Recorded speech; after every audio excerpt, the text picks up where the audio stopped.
On May 14, 1852, every newspaper in New Orleans reported the same auction. A young man, barely 23, was sold for a price that shattered records across the entire South. They called him the most beautiful male slave ever brought to the St. Louis Hotel auction block. But what those papers didn't print, what the auctioneers never revealed, was the secret that made his sale not just extraordinary, but impossible. 7 witnesses would later swear under oath that the young man standing on that platform couldn't have existed. Not because of how he looked, but because of who he was. The city's most powerful families fought to own him. One of them succeeded. Within 3 months, that family would be destroyed. The records of his sale were sealed by the Louisiana legislature in 1853 and have never been opened. Until now, no one has asked the question that should have been obvious from the beginning. Why would anyone pay a fortune for a slave who was already legally free? Before we continue with the story of the St. Louis Hotel and the young man who should never have been there, I want to ask you something. If you're listening from Louisiana, Mississippi, or anywhere along the Gulf Coast, leave a comment telling me your state. Because what happened in New Orleans in 1852 might have echoed into your own family's history. And if you want to hear more stories like this, stories they tried to erase, make sure you subscribe to Hidden Ledger right now. The answer to that question begins not in New Orleans, but in a place most people have never heard of, a plantation that doesn't appear on any modern map. Rivière Oaken Plantation, set 43 miles upriver from New Orleans, a sprawling sugar empire that had belonged to the Diarou family since 1791. By 1852, it was one of the most profitable operations in Louisiana, producing over 800 hogsheads of sugar annually and employing, if that word can be used, 217 enslaved people. The main house was a testament to Creole grandeur. 3 stories of whitewashed brick with galleries wrapped around each level, supported by columns shipped from France in 1803.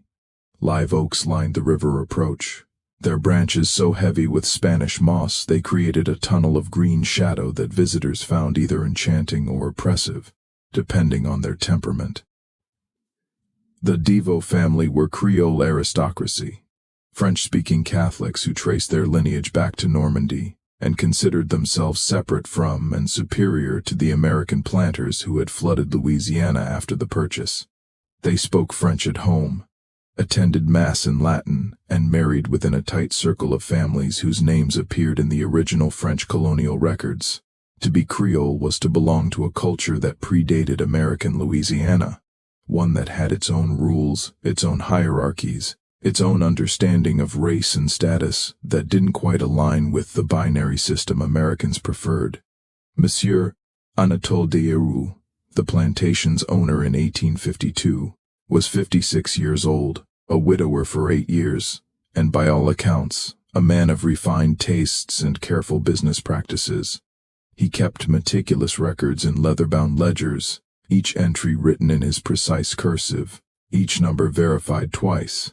He attended Mass every Sunday at St. Augustine Church in New Orleans, sitting in the same pew his father had purchased in 1802. He belonged to the right clubs, invested in the right banks, and married his 3 daughters to the right families. His reputation was spotless, a man who honored his contracts, paid his debts, and treated his slaves, as he would say, with appropriate Christian consideration. His younger brother Christophe was another matter entirely. Christophe Diarou had always been the charming one, the handsome one, the one who could talk his way into any social gathering and out of any responsibility.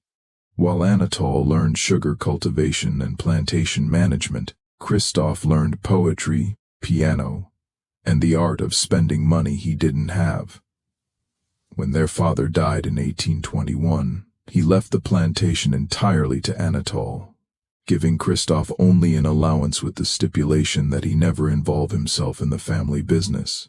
Christophe, then 24, took the allowance and left for Paris within 6 months. For 6 years he sent cheerful letters full of descriptions of Parisian life, The theaters, the salons, the cafes where intellectuals debated philosophy until dawn. Anatole paid his debts and sent money when requested, considering it a small price for peace.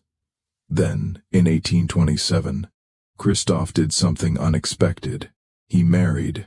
The letter announcing the marriage arrived in October, accompanied by a small daguerreotype that must have cost a week's rent.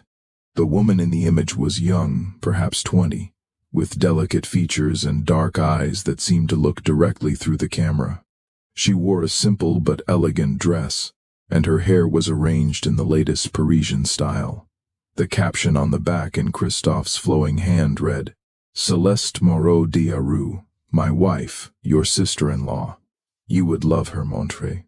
What Christophe didn't mention, what the daguerreotype made clear to anyone who looked carefully, was that Céleste had African ancestry. Not much. She could have passed for Mediterranean in certain lights, but enough that Anatole recognized it immediately. Her skin tone, the texture of her hair visible beneath the elaborate styling, the shape of her features, all told a story that would have been unremarkable in Paris, but was catastrophic in Louisiana. Anatole's response was brief and final. Christophe was no longer welcome at Rivière-au-Can. His allowance would continue, but only if he never returned to Louisiana and never contacted the family again. The marriage was not recognized. Any children born of it would not be recognized. As far as the Deveau family was concerned, Christophe had died in Paris in 1827. Christophe's response took 4 months to arrive. It was equally brief. "I understand. I'm sorry for the disappointment. My son was born last month. His name is Jean-Baptiste. He will never know he had an uncle in Louisiana." For 24 years, Christophe honored that agreement. Anatole heard nothing from his brother except annual confirmation from a Paris bank that Christophe was still alive and receiving his allowance. Anatole married, had 3 daughters, became one of the most successful planters in Louisiana, and buried his wife after a fever took her in 1844. He never mentioned having a brother to anyone outside the immediate family. Then, in March 1852, everything changed. The letter arrived on a Tuesday, forwarded from a hotel in New York City. The handwriting was Christophe's but weaker, the letters shaky and occasionally trailing off. The content was brief but devastating. Consumption diagnosed 6 months earlier, now in its final stages. The doctors gave him perhaps 3 months to live. He had one request, one final favor to ask of the brother who had supported him for 25 years, despite their estrangement. "My son Jean-Baptiste is 23 years old. He is educated, 3 years at the Sorbonne, studying literature and philosophy. He speaks French, English, Italian, and Latin. He reads Greek. He plays piano. He has never done manual labor in his life, and I fear he would be quite hopeless at it. His mother died of cholera in 1848, and he has been supporting himself through tutoring since my health declined. But he is alone in the world now, Anatole. When I am gone, he will have nothing. No family in Paris, no connections, no money. I have spent everything, including his inheritance, on doctors who can do nothing but make me comfortable while I die. I am asking you to take him in, not as family, I understand that's impossible, but as something. A secretary, perhaps. You always needed someone who could handle correspondence in multiple languages. He's brilliant with numbers and has beautiful handwriting. He would be useful to you. And he is my son. He is the only good thing I've done in my life. Please, Montre, I am begging you." Anatole read the letter 3 times, standing in his study with the afternoon sun slanting through the French windows. His first impulse was to refuse. The young man was his brother's son, yes, but also the son of a woman of color. In Paris, that might mean nothing. In Louisiana, it meant everything. To acknowledge Jean-Baptiste in any way was to risk questions, speculation, potential scandal. But Anatole was also a practical man, and as he stood there holding his dying brother's letter, an idea began to form. An idea that in hindsight should have horrified him. that it didn't said everything about the kind of man he had become. He sat down and wrote a response. He would accept Jean-Baptiste at Rivière-au-Can. The young man should book passage on the next available ship to New Orleans and then take a steamboat to the plantation. Anatole would meet him there and determine appropriate arrangements. He signed the letter, sealed it, and sent it express to New York. Then he sat alone in his study for a long time, thinking about opportunity and profit, and the strange ways that fate sometimes delivered both. Jean-Baptiste arrived at Rivière-au-Can on April 3, 1852, on a Thursday afternoon that was unseasonably hot, even for Louisiana. The steamboat from New Orleans docked at the plantation's private landing at 4. Anatole was there to meet him along with his overseer, a man named Gaines, and 3 of his most trusted house servants. What stepped off that boat made everyone present go very still. Jean-Baptiste Deroux was without question the most physically striking young man any of them had ever seen. He was tall, over 6 feet, with a slender, almost aristocratic build that suggested regular meals and no physical labor. His hair was black and wavy, worn slightly longer than was fashionable in America, in the Parisian style. His eyes were an unusual shade of green gold, almost amber in certain light, with long dark lashes that would have been the envy of any woman. His features were perfectly symmetrical, with high cheekbones, a straight nose, and a mouth that seemed designed for portraits. His skin was pale, not the ruddy paleness of Anglo-Saxon Americans, but the smooth, even paleness of fine porcelain, with just a hint of warmth that suggested Mediterranean ancestry rather than African. He could have passed for white in any city in America. In fact, he looked more European than Anatole himself, more refined, more polished, like something that had been carefully crafted rather than merely born. He was also clearly his brother's son. The resemblance to Christophe at that age was striking. The same elegant bone structure, the same graceful movements, the same natural charisma that made people want to look at him. Anatole felt an unexpected pang of grief looking at him, seeing his brother's face in this young stranger's features. Jean-Baptiste descended the gangplank, carrying a single leather trunk that looked expensive but worn, the kind of thing that might have been purchased 10 years earlier when money was less scarce. He wore a traveling suit of dark wool that had been well tailored but showed signs of careful repair, a patch on one elbow, buttons that didn't quite match, cuffs that had been turned once already. His boots were polished but resoled. Everything about him suggested genteel poverty, the kind that maintains appearances while quietly starving. When he reached the bottom of the gangplank, he set down his trunk and looked directly at Anatole. For a moment, neither man moved. They were studying each other. Anatole seeing his brother's ghost, Jean-Baptiste seeing the uncle who had sent his father into exile 25 years earlier. Then Jean-Baptiste extended his hand. "Monsieur Deroux," he said in perfect French, his voice low and cultured. "I am Jean-Baptiste. Thank you for receiving me. I know this must be difficult for you. It is difficult for me as well." His tone was polite but not servile, respectful but not fearful.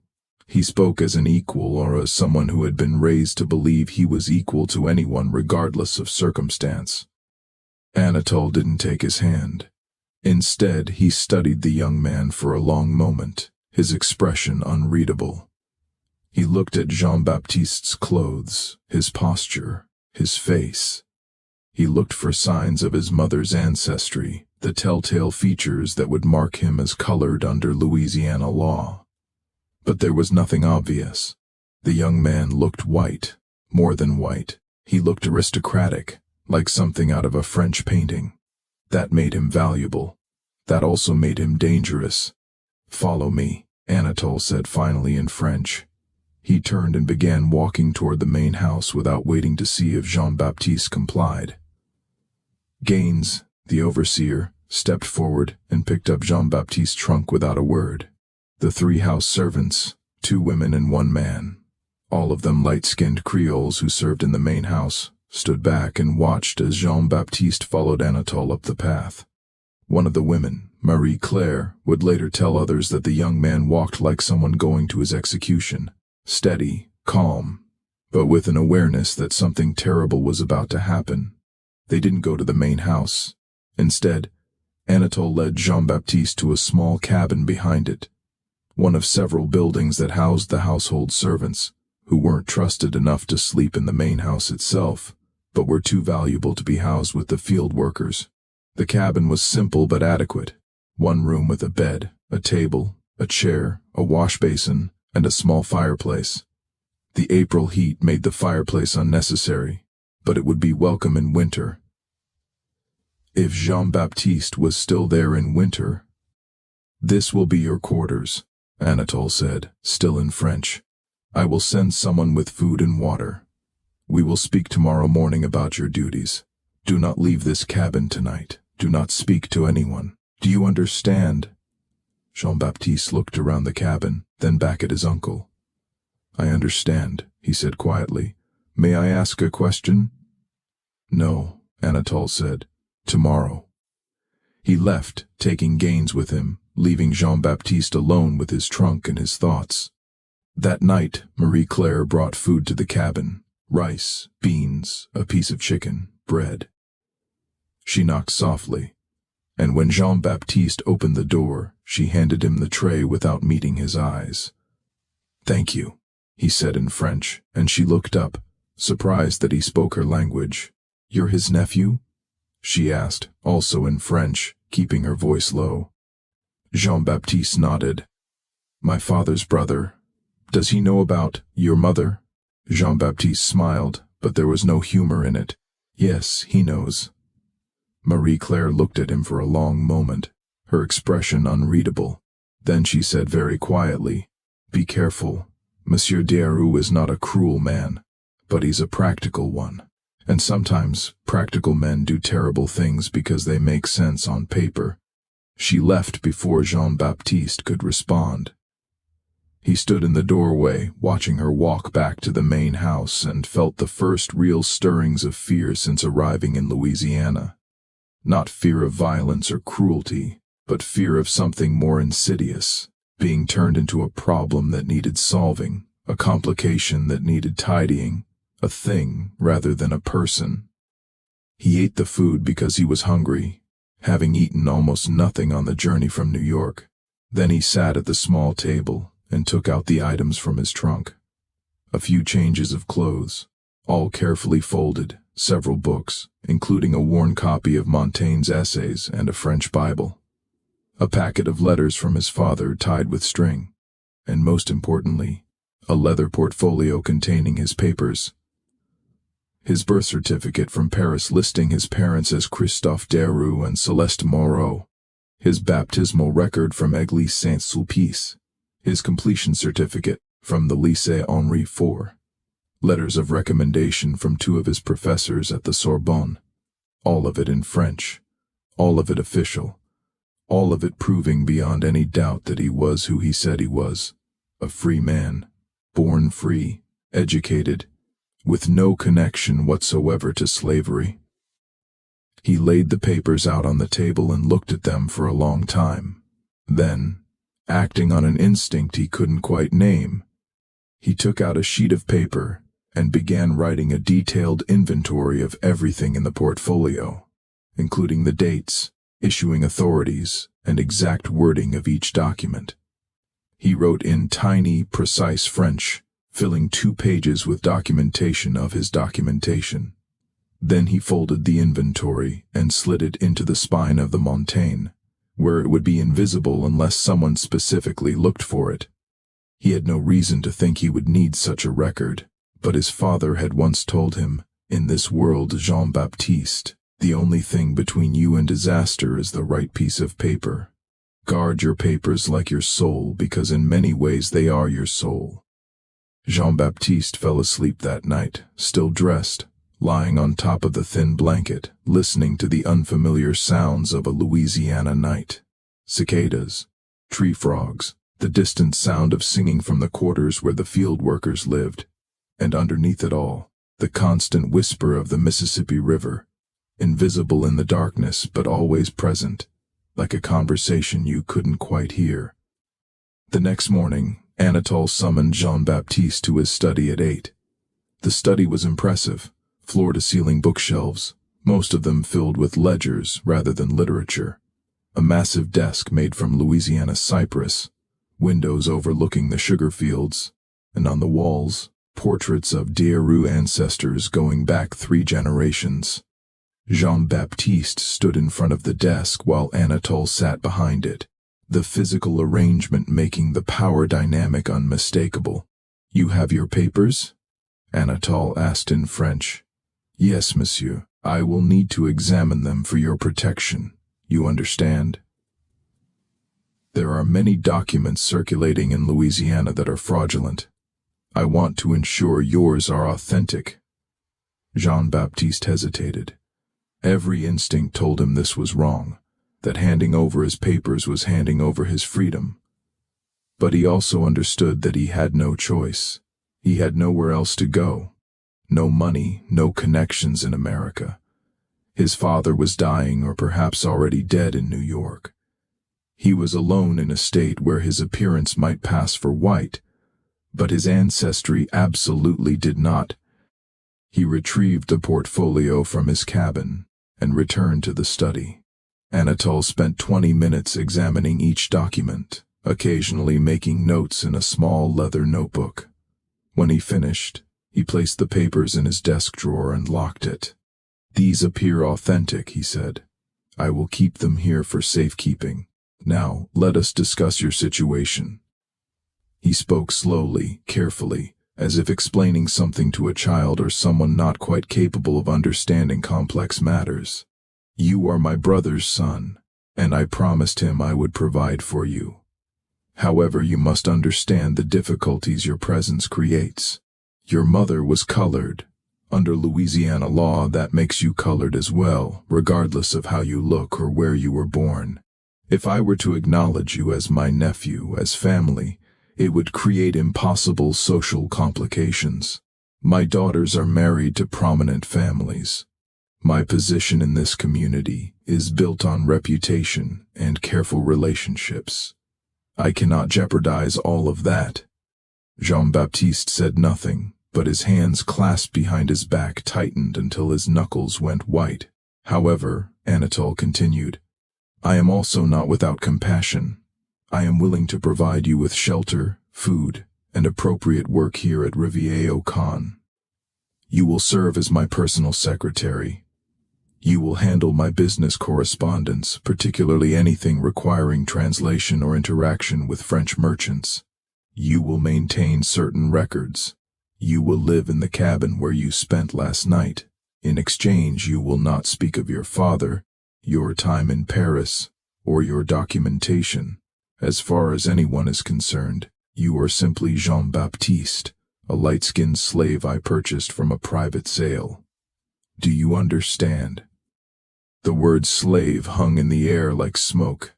Jean-Baptiste felt something shift inside him. Not quite breaking, but bending, warping under pressure. "I understand that you are asking me to pretend to be enslaved," he said carefully, "despite the fact that I have legal documentation proving I am free." "I am asking you to be practical," Anatole replied. "You are in Louisiana now, not Paris. French papers mean very little here. Without my protection, you would be vulnerable to questioning, potential detention, even enslavement by someone less scrupulous than myself. Many free people of color have found themselves enslaved because they could not adequately prove their status to American authorities. I am offering you safety by making me a slave, by allowing you to live as if you were enslaved while knowing you are not. It is a performance, Jean-Baptiste. Uncomfortable, I grant you, but temporary. In time I may be able to make other arrangements, perhaps settlement in the north or even passage back to France once my daughters are settled and the social complications are less pressing. But for now, this is what I can offer." Jean-Baptiste looked at his uncle for a long moment. He understood perhaps better than Anatole realized exactly what was happening. This wasn't protection, this was erasure. This was turning an inconvenient nephew into a convenient asset, transforming a problem into profit, making sure that the young man standing in front of him disappeared, not literally, but legally, socially, in every way that mattered. "And if I refuse?" Jean-Baptiste asked quietly. "Then I cannot help you," Anatole said, his voice equally quiet but utterly final. "I will return your papers and provide you with enough money to reach New Orleans. After that, you will be on your own in a state where your appearance will invite questions you cannot adequately answer. You speak very little English. You have no money, no connections, no family. Where will you go? What will you do?" He was right, and they both knew it. Jean-Baptiste could refuse, could walk away, could try to make his way in Louisiana or flee to the north, but his chances of success were minimal, and his chances of survival even worse. He had seen, even in his brief time in Louisiana, how quickly suspicion attached itself to anyone who looked ambiguous, who didn't fit neatly into the categories this place insisted on.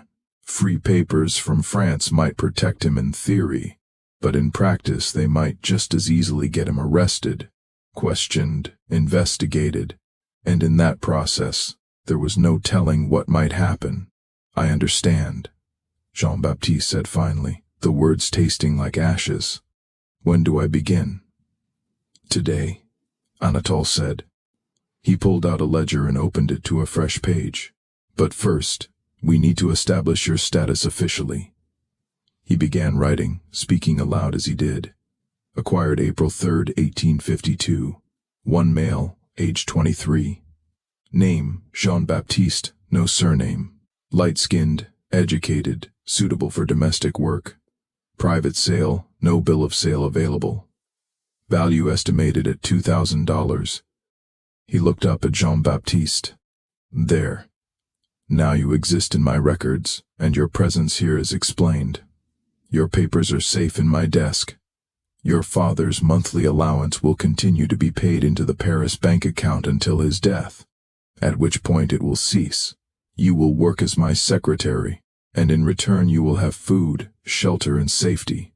This is, I believe, as good an arrangement as either of us could hope for under the circumstances." Jean-Baptiste felt something inside him shift again, something fundamental breaking or perhaps burning away. He had known intellectually that his uncle had the power to do this, but knowing and experiencing were different things. Standing in that study, watching Anatole transform him from a person into property with a few strokes of a pen, Jean-Baptiste understood that he had entered a different world, one where the documents in that locked drawer meant nothing compared to the document Anatole had just created. "May I ask one question, monsieur?" Jean-Baptiste said, his voice carefully neutral. "Of course. Did you ever intend to help me, or was this your plan from the moment you received my father's letter?" Anatole looked at him for a long moment, and something that might have been regret flickered across his face. Or perhaps it was just the morning light changing. "I intended to do what was practical for both of us," he said finally. "Now let me show you where you will work." For 5 weeks, the arrangement functioned exactly as Anatole had planned. Jean-Baptiste served as his secretary, working in a small office adjacent to Anatole's study. He translated business correspondence, letters from French wine merchants, French silk importers, French banks. He maintained certain sensitive records that Anatole preferred to keep in French, knowing that most Americans, including his own overseer, couldn't read them. He even advised on investments, his Sorbonne education proving useful in analyzing complex financial arrangements. He was brilliant at the work, which shouldn't have surprised anyone who looked at his education, but somehow did. Anatole found himself consulting Jean-Baptiste on matters that went beyond simple translation, asking his opinion on contract terms, on the reliability of certain business partners, on the likely impact of political developments in Europe on American markets. Jean-Baptiste answered carefully, precisely, offering analysis without presumption, making it clear that he understood his position, even as he demonstrated abilities far beyond what that position should have included. The other enslaved people at Riviere Khan didn't know what to make of him. He looked white, but lived in the cabins. He spoke French, but worked as a secretary. He was educated, but enslaved. He existed in a category that didn't quite make sense, and that made everyone uncomfortable.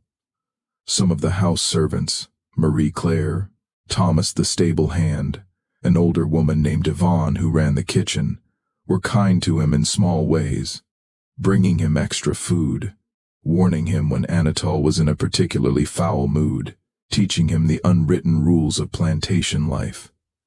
Others avoided him, suspicious of anyone who occupied such an ambiguous space. Jean-Baptiste navigated this carefully, accepting kindness when it was offered, but never presuming on it, keeping mostly to himself, spending his evenings in his cabin, reading the books he'd brought from Paris. He wrote letters to his father in New York, even though he knew his father was probably already dead. He wrote in French careful letters that said everything and nothing. I am safe. I am working as a secretary. Uncle Anatole has been generous in his way. Please do not worry about me. I hope you are comfortable and not in pain. I think of you always.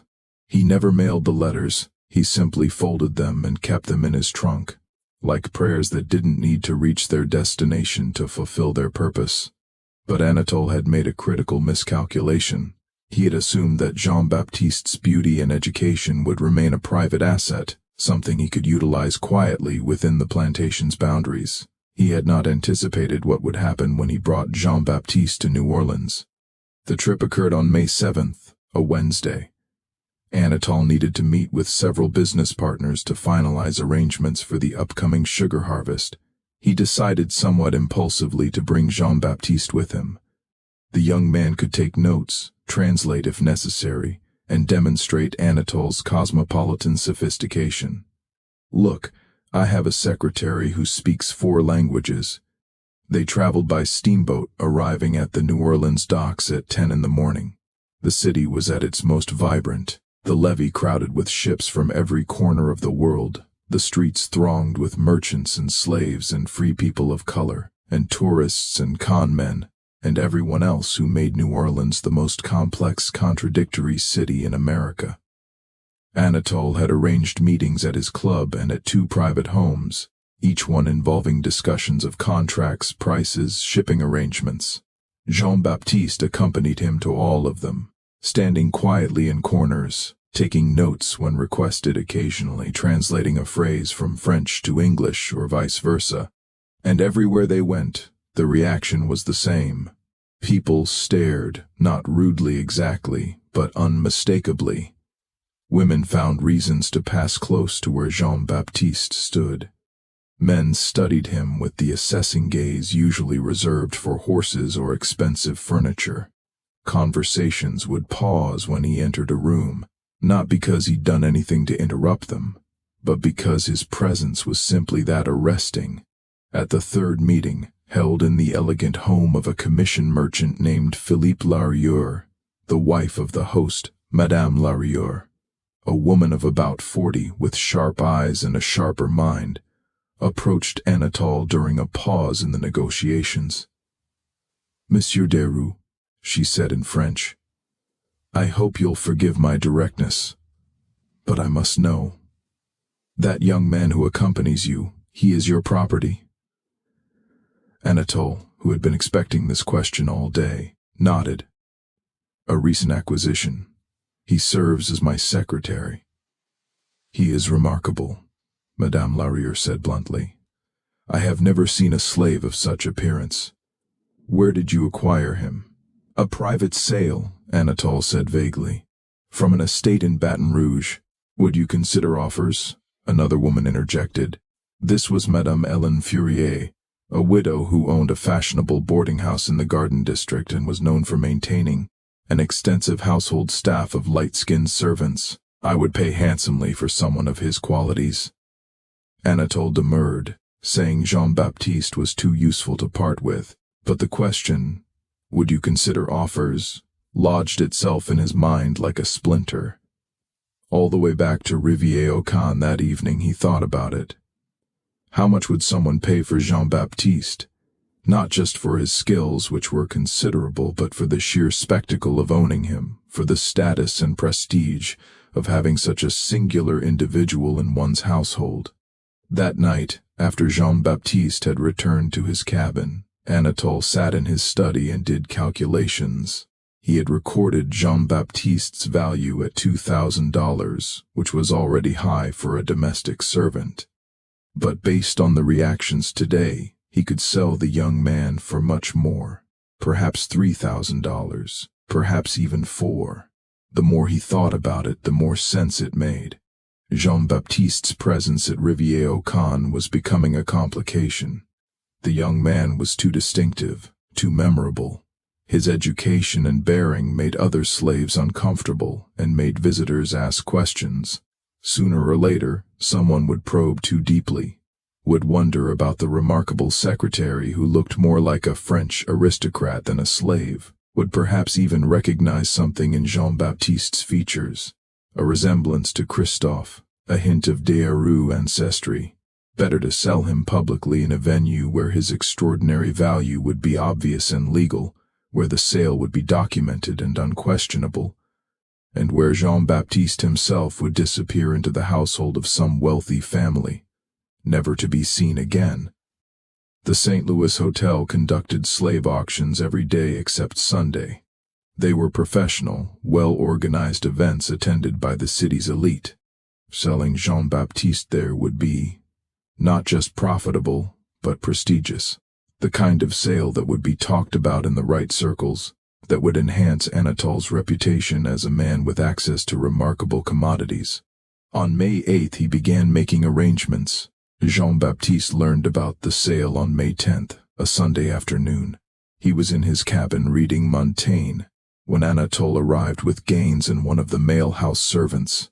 The presence of 3 men told Jean-Baptiste immediately that something had changed. "I have decided to sell you," Anatole said without preamble, speaking in French. "There is an auction at the St. Louis Hotel on May 14th. You will be presented there." Jean-Baptiste stood slowly, the book falling from his hands. "You gave me your word that this was temporary, that you would help me eventually leave Louisiana." "And I will," Anatole said smoothly, "by selling you to a good family in New Orleans. You will be far more comfortable there than here, working indoors in the city with access to culture and society. It is in many ways an improvement." "I am not a slave to be sold," Jean-Baptiste said, his voice shaking slightly. "I am your brother's son. I have papers proving I am free." "You have papers that I am safeguarding," Anatole corrected. "And you are forgetting that your situation is more complex than a simple question of documentation. Your mother's status affects your own. The law in Louisiana is very clear about this." "My mother was free," Jean-Baptiste said, his voice rising. "She married my father legally in Paris. I was born free. The documents prove all of this." "Your mother was colored," Anatole said flatly. "Whatever her legal status in France, in Louisiana, that would make you colored as well. And without documentation proving her free status, which you do not have, your own freedom is questionable. I am actually protecting you by maintaining the fiction that you are my property. Otherwise you could be claimed by anyone who disputed your status. At least this way, you will belong to someone respectable." It was twisted logic, but it had the weight of Louisiana law behind it. Jean-Baptiste understood that his uncle was right about one thing. His French papers, without corresponding American documents, were vulnerable to challenge, and in any legal dispute, Anatole's word as a respected white planter would outweigh Jean-Baptiste's claims as a questionable person of color. "Please," Jean-Baptiste said, the word coming out barely above a whisper, "please don't do this. My father trusted you. He asked you to protect me." "And I am," Anatole said. "Now you will cooperate with these arrangements, or I will have you restrained and transported by force. The choice is yours." Jean-Baptiste looked at the three men standing in his cabin, and he understood that resistance was pointless. He was one person against Anatole's entire operation. If he fought, he would lose. If he fled, he would be caught. The plantation was miles from anywhere, surrounded by water and swamp, patrolled by men with dogs and guns. There was nowhere to run. "I will cooperate," he said finally. "Good," Anatole said. "We leave for New Orleans on May 13th. I suggest you rest and prepare yourself. This sail will determine your future. I recommend you present yourself well." They left, locking the cabin door from the outside. Jean-Baptiste heard the key turn, heard their footsteps fade away, and then he was alone in the locked room with the realization that in 4 days he would be standing on an auction block, being sold like furniture or livestock. He sat on the edge of the bed, trembling, not with fear exactly, but with a rage so intense it frightened him. He wanted to destroy something, to scream, to fight.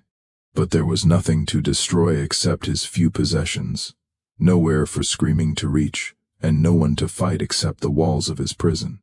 Instead, he did the only thing he could think of. He took out a piece of paper and began to write. He wrote for 3 hours, documenting everything that had happened since his arrival in Louisiana. His reception at the plantation, the conversation in Anatole's study, the confiscation of his papers, the entry in the plantation ledger classifying him as property, the trip to New Orleans, the decision to sell him. He wrote in precise legal French, the kind of language that would be unmistakable in its meaning.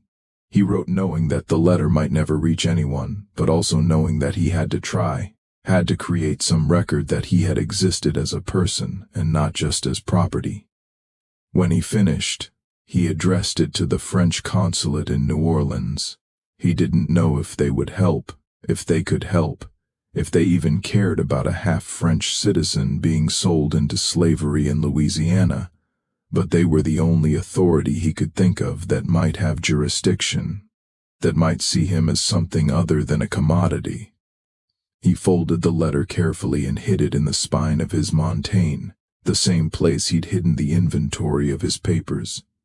Then he lay down on the bed and stared at the ceiling, thinking about his father, who was probably already dead, who had trusted his brother to protect his son, who had died believing that trust had been honored. The next morning, the cabin was unlocked.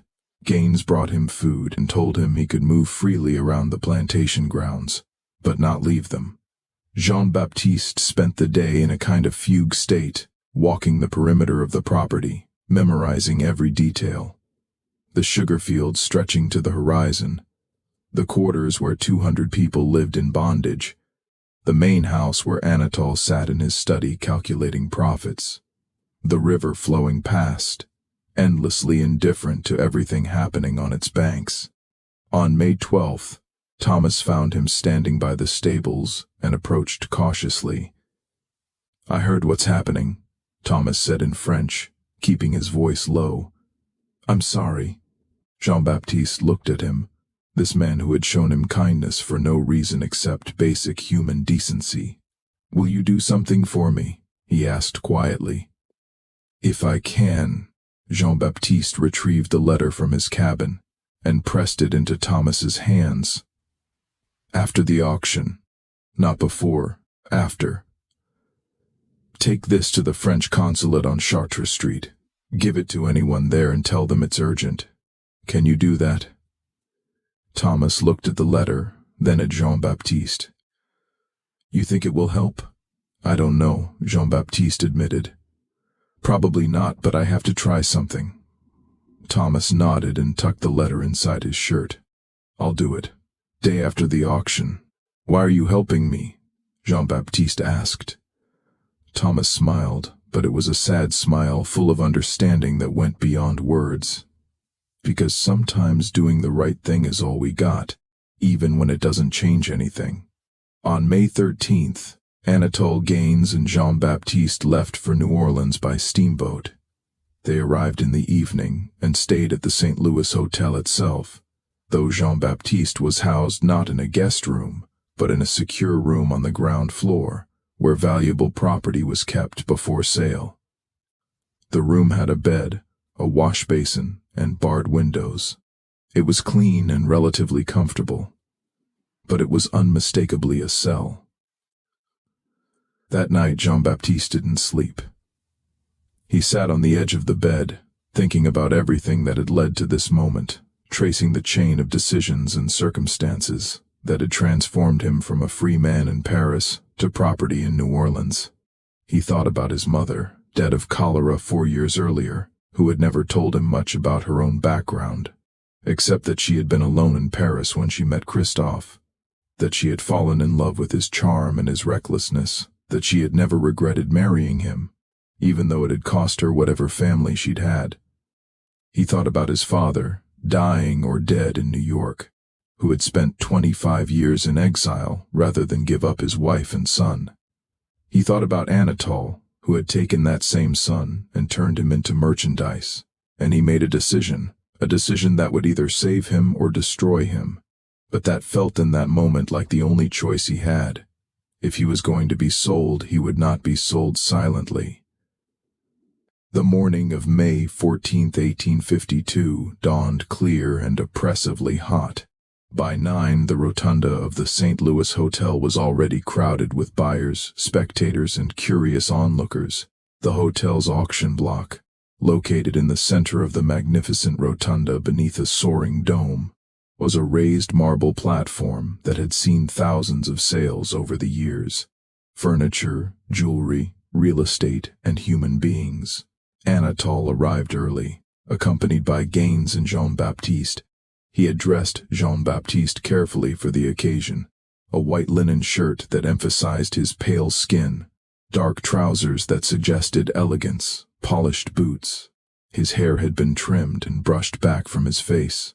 He wore no jewelry, nothing that would distract from the spectacle of him. When they entered the rotunda, at 10, the reaction was instant and electric. Conversation stopped mid-sentence. Women turned and stared openly. Men leaned forward in their seats, assessing. The auctioneer, a professional named Perrault, who had conducted thousands of sales, actually paused in his preparation when he saw Jean-Baptiste, his practiced composure momentarily shaken. Word had spread through the city's elite that something extraordinary was being offered today. The advertisements Anatole had placed in the newspapers had been deliberately vague but tantalizing. A rare offering, male, domestic servant of exceptional qualities, educated, multilingual, suitable for only the finest household. Those who understood the coded language of such advertisements had come prepared to spend significant money. At 10:30, the auction began. Perrault stood at the podium and surveyed the crowd. "Ladies and gentlemen," he said in English, then repeated in French, "we have before us today an offering of singular quality, the property of Monsieur Anatole D'Heroux of Rivière Oaken Plantation. This young man represents the finest example of domestic service capacity available in our market." Jean-Baptiste was led to the platform by Gaines. He walked steadily, his face carefully composed, showing nothing of what he felt. When he reached the center of the marble platform, he stood perfectly still, his hands at his sides, his eyes focused on some middle distance. The effect was devastating. In the bright sunlight streaming through the dome, Jean-Baptiste looked almost otherworldly, his pale skin luminous, his amber eyes catching the light, his aristocratic features perfect from every angle. He was beautiful in a way that made people uncomfortable because it disrupted all the categories they used to understand the world. He looked white, but stood on the auction block. He looked wealthy, but wore a slave's simple clothing. He looked educated, but was being sold like cattle. Perrault began the description. Age 23 years, fluent in French, English, Italian, and Latin, literate in all languages, experienced in secretarial work, correspondence, bookkeeping, of gentle temperament, and suitable for the most refined household. Health certified, excellent. Minimum bid, set at $2,000. The bidding started immediately. A man in the front row raised his hand. 2,200. Before Perrault could acknowledge it, someone else called out, 2,500. Then 3,000. The crowd was energized now, feeding off its own momentum. This wasn't just a purchase. It was a competition, a public display of wealth and taste. To own Jean-Baptiste would be to own something remarkable, something that elevated the buyer's status simply by association. 3,500, a woman's voice called out. Madame Hélène Fourier, sitting near the front, her eyes fixed on Jean-Baptiste, with an intensity that was almost predatory. 4,000, countered Philippe Larieux, the commission merchant whose wife had first inquired about Jean-Baptiste. Anatole stood to the side, watching the bidding escalate, and felt a surge of satisfaction. He had been right. Jean-Baptiste was extraordinarily valuable, and this sale would be talked about for years. The bidding continued. 4,500, 5,000, 5,500. With each increase, the crowd grew more animated, more invested. This was spectacle, theater, a public performance of power and desire. At $6,000, most of the bidders dropped out. At $7,000, only Madame Fourier and Monsieur Larieux remained, their bids now clearly personal, each one refusing to let the other win. 7,500, Madame Fourier said firmly. 8,000, Larieux countered immediately. 8,500, 9,000. The crowd was silent now, transfixed. This was an unprecedented amount for a single domestic servant. The bidding had crossed from business into something more emotional, more irrational. Jean-Baptiste stood perfectly still throughout all of this, his face expressionless.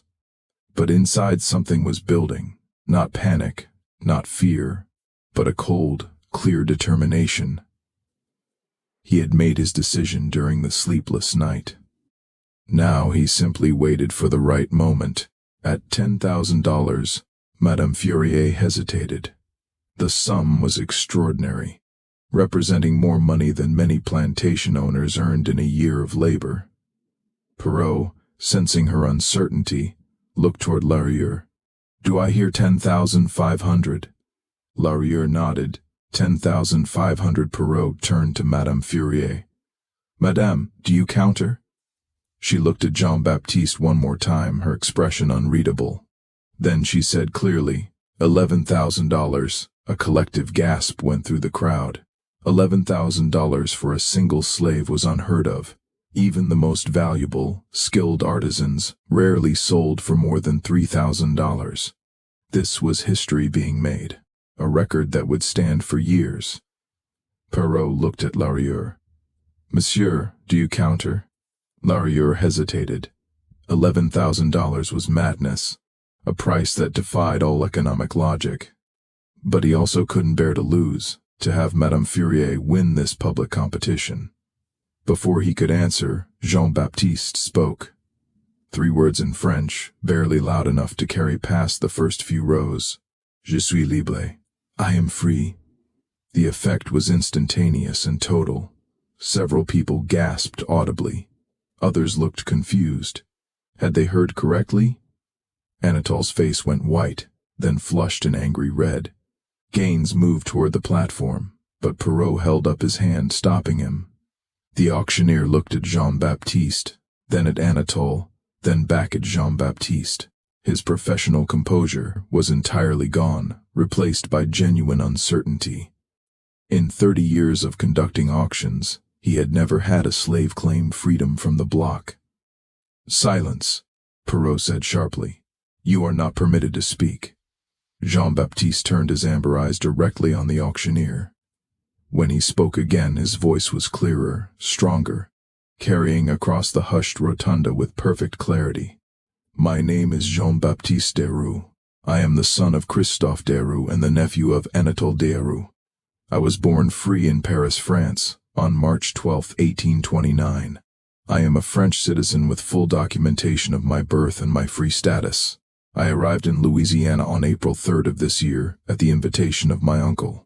Upon my arrival, he confiscated my legal papers and fraudulently entered me into his plantation records as a slave. Under both French and Louisiana law, I cannot be legally enslaved. I am free. This sale is a fraud, and everyone participating in it, including the auctioneer and the bidders, is complicit in an illegal act. The silence that followed was absolute and suffocating. For perhaps 5 seconds no one moved, no one breathed. The rotunda might have been empty except for Jean-Baptiste's words echoing under the dome. Then chaos erupted. Anatole lunged toward the platform, shouting in rapid French that Jean-Baptiste was delusional, that he was the son of a slave and had been educated as an indulgence. Perrault stepped back from the podium, clearly unsure of his legal ground. Several men in the crowd began arguing loudly, some insisting the sale should be stopped immediately until Jean-Baptiste's claims could be investigated, others maintaining that a slave's testimony was worthless and the auction should continue. Madame Fourier had gone very pale and was speaking urgently to a man beside her, apparently her lawyer. Larrière was demanding to see documentation, any documentation that would clarify the situation. In the middle of this chaos, something remarkable happened. A tall, thin man in clerk's clothing pushed through the crowd to the platform. He identified himself as François Mercier, assistant to the French consulate, and handed a folded document to Perrault. His voice, accented with metropolitan French, cut through the noise. The French consulate has received documentation regarding Monsieur Jean-Baptiste Diarou. We confirm his birth registration in Paris in 1829, his baptism at Église Saint-Sulpice, and his status as a French citizen. We have on file his birth certificate listing his parents as Christophe Diarou, French citizen, and Céleste Moreau, free woman of color, resident of Paris. Under French law, he is free. We request that this sale be suspended immediately pending full legal review. The effect was explosive. Perrault looked at the document, then at Anatole, then at Jean-Baptiste, clearly calculating his own liability. If Jean-Baptiste was truly free and this sale proceeded, everyone involved could face legal consequences. But if Jean-Baptiste was not free and the sale was stopped, Anatole and the bidders would have grounds for complaint. Anatole, recovering from his initial shock, produced papers from his jacket, Jean-Baptiste's confiscated documents. "These are forgeries," he shouted, his voice tight with anger. "I have proof that this boy is the son of one of my slaves, a woman named Celeste, who died at my plantation in 1848. He has been fed lies about his parentage, and has come to believe them. I intended to sell him to a good family in New Orleans, where he might be disabused of these delusions. This interruption is a deliberate attempt to defraud the auction." He had prepared for this possibility, Jean-Baptiste realized with sickening clarity. Anatole had known there was a chance Jean-Baptiste might speak up, might claim freedom, and had prepared a counter-narrative.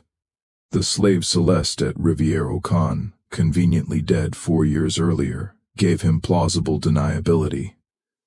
Who could prove that Jean-Baptiste's mother Celeste and Anatole's slave Celeste weren't the same person? Who could definitively establish the truth? But Mercier from the consulate wasn't finished. He produced another document. "We also have a letter," he said, his voice carrying clearly, "written by Monsieur Jean-Baptiste, and delivered to our office this morning. It details the circumstances of his arrival in Louisiana, the confiscation of his papers, and his fraudulent enslavement. The letter demonstrates knowledge of French law, French literature, and French society consistent with his claimed education. We have forwarded copies to the Louisiana Attorney General and to the federal authorities. This matter is now under official investigation." Anatole went very still. A letter? How had Jean-Baptiste managed to send a letter? The implications were clear.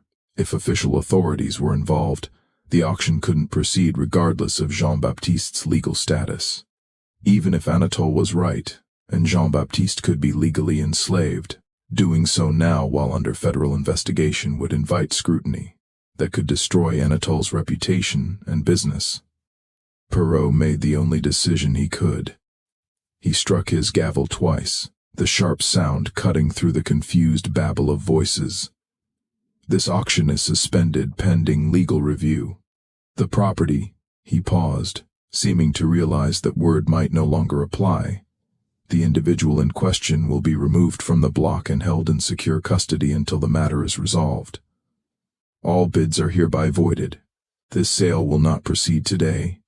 Gaines moved toward Jean-Baptiste, but Mercier intercepted him. He will be held by the city authorities, not by Monsieur Deroux.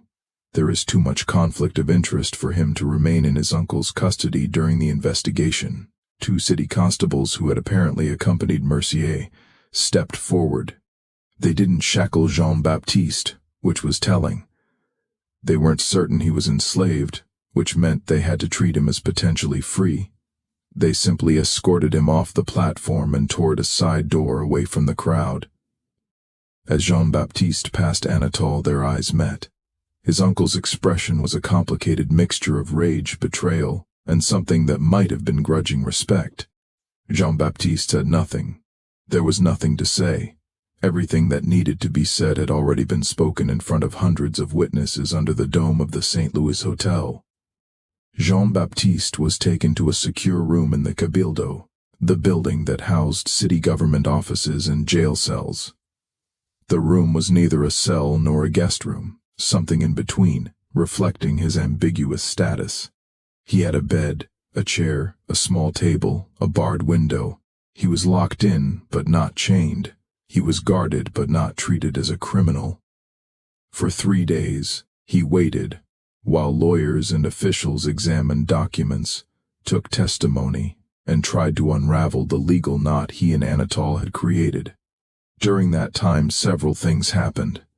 Christophe Deroux was confirmed dead, having passed away in New York on May 2nd, 12 days before the auction. He had lived just long enough to receive Anatole's letter promising to care for Jean-Baptiste. Whether he had believed that promise or simply had no choice but to hope, Jean-Baptiste would never know. The French consulate confirmed that all of Jean-Baptiste's documents were authentic, that there was indeed a birth record in Paris for Jean-Baptiste Deroux, son of Christophe and Celeste, registered as a free birth. Anatole produced 3 witnesses who swore they had known a slave named Celeste at Rivière-au-Can, that she had died in 1848, and that she had told them her son was named Jean-Baptiste. The witnesses were all enslaved people themselves, their testimony valuable under Louisiana law, despite their status. The legal question became impossibly complex. If Celeste Moreau in Paris and Celeste the slave at Rivière-au-Can were the same person, when had she been enslaved? Before Jean-Baptiste's birth or after? If before, he was enslaved regardless of his birth location under the principle of partus sequitur ventrum. Status follows the mother. If after, or if they were different people, he was free. No one could definitively prove which version was true. On May 17th, a judge named Thibault, a man known for careful deliberation and a certain sympathy toward free people of color, issued his ruling. It was a masterpiece of legal ambiguity that essentially resolved nothing while preventing immediate harm. The ruling stated, Jean-Baptiste's legal status could not be definitively determined from the available evidence. The documents suggested he was born free in France. The testimony suggested he might be the son of an enslaved woman. Without the testimony of Celeste herself, or additional documentary evidence proving her status at the time of Jean-Baptiste's birth, no conclusive determination could be made. Therefore, the attempted sale was declared void. Anatole could not sell Jean-Baptiste as a slave unless he could prove beyond reasonable doubt that Jean-Baptiste had been born enslaved. The burden of proof was on Anatole. Until such proof was provided, Jean-Baptiste's status would remain undetermined, and he could not be held in slavery. Furthermore, Jean-Baptiste could not immediately claim the full rights of a free person without additional proof of his mother's free status. He existed in a legal gray area, not definitively enslaved, not definitively free. The practical effect: Jean-Baptiste was released from custody, but barred from leaving Louisiana without permission. Anatole was prohibited from claiming Jean-Baptiste as property. The matter was technically open pending additional evidence, but since the key witnesses were all either dead or enslaved, additional evidence was unlikely to emerge. It was a non-ruling that protected everyone. Anatole's reputation was preserved. He could claim he had acted in good faith based on the information available to him. The auction house was protected from liability since the sale had been stopped. The bidders got their money back, and Jean-Baptiste got his freedom. Technically, though not in a form anyone could quite define. When Jean-Baptiste walked out of the Cabildo on the afternoon of May 17th, he carried only what he'd brought to New Orleans, the clothes on his back and his small leather trunk, which Anatole had returned to him without comment. His French papers were inside, along with Judge Thibault's ruling and a letter from the French consulate stating that they recognized him as a French citizen and would provide what assistance they could should he need it. He had nowhere to go. He knew no one in New Orleans. He had approximately $8 that Anatole had given him, payment for the weeks of secretarial work, handed over by a lawyer with no explanation or commentary. He stood on the street outside the Cabildo and looked at the city around him, this strange, complicated place where he was neither one thing nor another, and felt a surge of something that was equal parts terror and exhilaration. He was free, not entirely, not cleanly, but enough. He was alive. He had survived.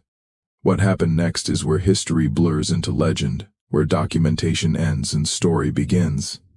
Some accounts say Jean-Baptiste disappeared that very day, walking out of New Orleans and never being seen again in Louisiana. Others say he remained in the city for several weeks, working as a French tutor under an assumed name, quietly building enough money to leave. A newspaper in Cincinnati published a small notice in August 1853, seeking a French tutor named J.B. Daru, which may or may not have been him. A letter arrived at the French consulate in 1854 from someone signing only as J.B., thanking them for their intervention, and stating he was well and free and beginning again. Thomas, the stable hand who had delivered Jean-Baptiste's letter to the consulate, told other enslaved workers at Rivière-au-Can that he saw Jean-Baptiste, 3 days after the auction, walking north on the river road at dawn, dressed in rough work clothes and carrying a small bundle. Thomas said he called out to him, and Jean-Baptiste turned, smiled, put a finger to his lips, and kept walking. Whether this actually happened, or was a story Thomas created because people needed to believe Jean-Baptiste had escaped, no one can say. What is documented is this: Anatole Daru never fully recovered from the scandal. His business continued. His plantation remained profitable, but his standing in New Orleans society was permanently damaged. Several families quietly severed connections with him. The story of the auction spread, whispered in drawing rooms and mentioned in private correspondence. Anatole Daru, they said, had tried to sell his own nephew, had stolen a free man's papers and enslaved him, had stood by while the young man was humiliated on the auction block. Whether Jean-Baptiste had been legally free or not almost didn't matter. What mattered was that Anatole had violated some fundamental code about family, about honor, about the proper way to conduct oneself. In 1859, Anatole received a package with no return address. Inside was a book, a French edition of The Count of Monte Cristo. On the title page, someone had written in elegant script, Frères malheureux, nous sommes frères, nous qui souffrons de la même blessure. It was a quote from the novel, and it was also a message. Anatole recognized the handwriting as Jean-Baptiste's. He burned the book that same day, but not before his daughter Marguerite saw it and wrote about it in her diary. That diary survived. The reference was pointed. The Count of Monte Cristo was about a man wrongly imprisoned who escapes and methodically destroys everyone who wronged him. It was also about transformation, about becoming someone new, shedding an old identity like a snake shedding skin. Whether Jean-Baptiste was threatening revenge or simply noting a parallel, Anatole took it as a threat. He hired private investigators to locate Jean-Baptiste. They found nothing. He increased security at the plantation. He began sleeping with a loaded pistol in his bedside table, and he began to decline physically, mentally, spiritually, much faster than his age alone could explain. He died in 1862 during the Union occupation of New Orleans of what his doctor called nervous exhaustion and melancholia. He was 66. In his final weeks, the servants who attended him reported that he spoke frequently in French to people who weren't there, often seeming to argue with someone he called the boy. He said repeatedly, "I gave you shelter. I did what was necessary. Why can't you see that?" No one knew who he was talking to. Christophe's death was simpler, and in its way more peaceful. He died in New York 3 days before Jean-Baptiste's dramatic declaration of freedom, never knowing whether his son was safe. But one of the nuns who nursed him in his final days reported that he seemed oddly content near the end. He said shortly before dying, "My son is free. That's all that matters." Whether he meant Jean-Baptiste specifically or was simply delirious, no one could say, but it's nice to think that somehow he knew that across the miles and through whatever strange connection exists between parents and children, he felt Jean-Baptiste's escape. The St. Louis Hotel continued to hold auctions for another decade, but the auction of May 14, 1852 was never mentioned in its official histories or advertisements. The documentation, all of it, the bills of sale, the bidder agreements, the records of the suspension, disappeared from the hotel's files. It was as if the entire event had been collectively erased, except it wasn't. The story persisted, told and retold in French Creole households, mentioned in private letters, occasionally surfacing in legal discussions about status determination and the rights of free people of color. It became a legend of sorts, the beautiful slave who declared himself free and then vanished. But here's what makes the story genuinely fascinating. Jean-Baptiste was almost certainly telling the truth. The French consulate's confirmation was real. The Paris records were real. Christophe's marriage was documented. And Anatole's claim about a slave named Celeste at Rivière-au-Can doesn't appear in any plantation records before Jean-Baptiste's arrival. There's no inventory listing her, no birth records for other children she might have had, no purchase record, no sale record, nothing. She appears in Anatole's testimony and the testimony of his witnesses, but nowhere in the paper trail that usually accompanied enslaved people in Louisiana, which suggests something darker than even the story implies, that Anatole didn't just enslave a free man through legal manipulation, but that he also fabricated evidence, coached witnesses, and constructed an entire false history to justify his actions. If that's true, then what happened at the St. Louis Hotel wasn't just an auction gone wrong. It was the exposure of a carefully planned fraud, and if that's true, Jean-Baptiste's disappearance makes even more sense. He wasn't running from being enslaved, he was running from someone who had proven willing to destroy his entire identity to maintain a lie. The last documented reference to Jean-Baptiste Desrues comes from 1897, 45 years after the auction. A researcher named Alberta Lacroix was interviewing elderly Creoles for a book on New Orleans French heritage. One woman, Madame Henriette Blanchard, then 93, told him about an auction she'd witnessed as a young woman. The most beautiful young man she'd ever seen, standing on the marble block, declaring himself free while the crowd watched in shock. Lacroix asked if she thought the young man had really been free. "Oh, absolutely," she said.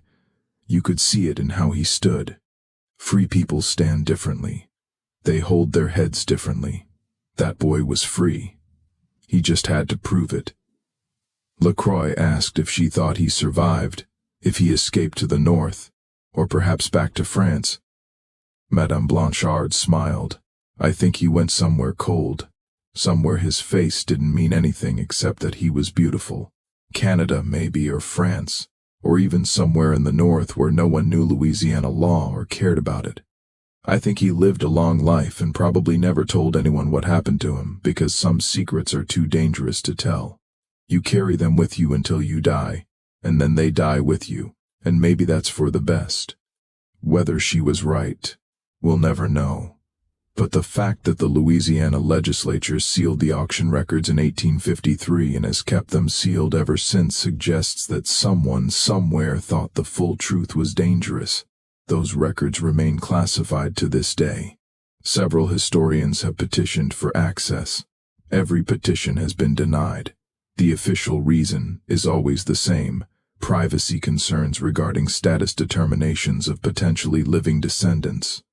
But Jean-Baptiste would have been born in 1829.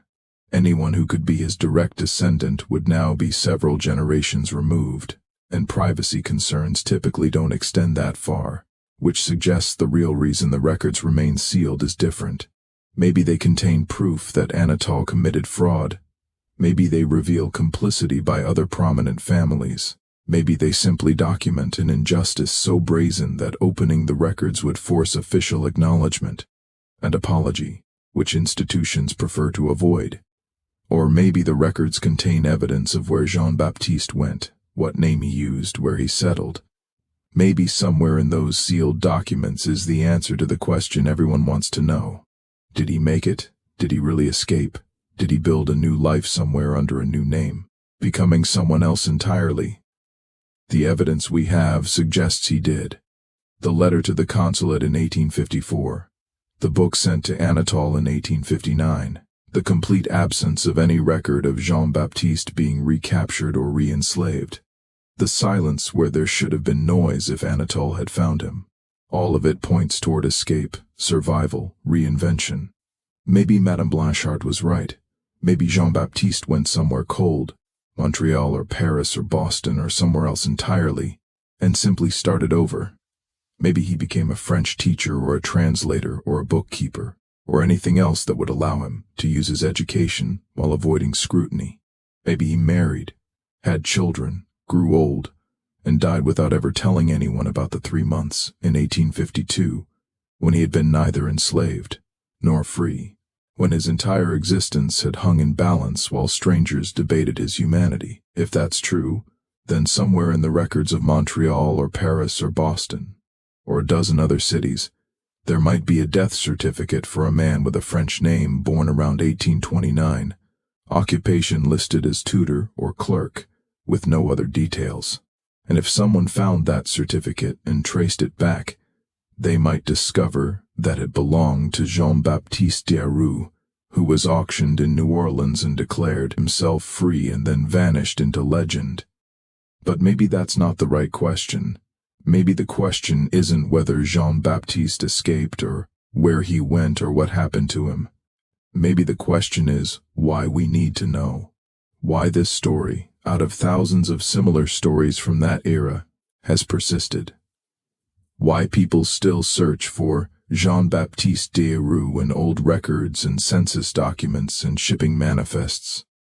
I think it's because his story does something rare.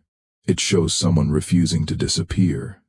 Most people in his situation simply vanished from history, swallowed by a system designed to erase them. But Jean-Baptiste didn't vanish. He stood on that auction block and said his own name. He claimed his identity in front of hundreds of witnesses. He forced the system to acknowledge him, even if it couldn't quite figure out how to categorize him. And then, yes, he disappeared. But he disappeared on his own terms after making sure everyone knew exactly who he was. That's not erasure, that's transformation. That's choosing to become invisible rather than being forced into invisibility. There's a profound difference. This mystery shows us something important about identity, freedom, and the terrible fragility of both. In a world where your status as a human being could be determined by the color of your skin, the circumstances of your birth, and the cruelty or kindness of your relatives, Jean-Baptiste Desrues should never have been on that auction block. Whether he was born free in Paris or born enslaved in Louisiana, the fact that his fate could be debated at all, that his humanity was considered a legal question requiring adjudication, tells us everything we need to know about the system that put him there. But it also shows us something about resistance, about refusing to accept other people's definitions of who you are, about the power of simply saying your own name when everyone else wants to rename you, redefine you, reduce you to property. Jean-Baptiste stood on that marble platform and said, "I am free," knowing it might destroy him. And whether or not those words changed his immediate circumstances, they changed the story. They transformed him from a passive victim into an active participant in his own fate. And maybe that's why we're still telling this story 170 years later. Because in the end, Jean-Baptiste won. Not in court, not in any legal sense, but in the only way that really matters. He refused to be forgotten. He made sure that anyone who tried to erase him would have to work very hard to do it. And he left enough traces, the letter, the book, the newspaper notices, the whispered stories, that we can still find him if we look. So what do you think? Do you believe Jean-Baptiste was really free? Do you think he escaped? Or do you think something else happened in that locked room at the St. Louis Hotel? And why would Louisiana keep those records sealed if there wasn't something explosive in them? Something that still matters even now? Leave your comment below. Tell me what you think happened to Jean-Baptiste Desrues.